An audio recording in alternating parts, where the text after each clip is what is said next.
সকলোৰে সহযোগিতা অবিহনে আমি অনুষ্ঠানটো চলাই নিয়াৰ অসুবিধা হ'ব। গতিকে আপোনালোকৰ সকলোৰে সহায় সহযোগিতা লাগিব। গুদামৰ ভিতৰৰ বাহিৰৰ বুলি কথা নহয়, সকলো লোকৰে সহযোগিতা লাগিব।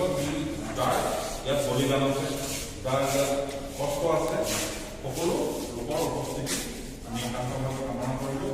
আৰু আপোনালোকৰ মহাশয়ক আমি অলৰেডি আমাৰ জোনেল ইনচাৰ্জে 21জনীয়া এখন কমিটি কৰি পেলাই অৰ্গেনাইজিং কমিটি খনৰ নেতৃত্ব প্ৰগ্ৰেমটো সুকলমে হ'ব আৰু তাত সকলো লোকে অংশগ্ৰহণ কৰিব পাৰিব। যে তাত 21জন ব্যক্তিয়ে যে দান বৰঙণি সহায় কৰিব নহয়, আপোনালোকে সকলোৱে পাৰিব।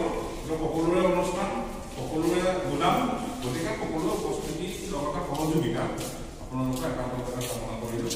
তাকে কৰি বক্তব্য সামৰণি মাৰিলোঁ আৰু লগতে আজি সভা ভংগ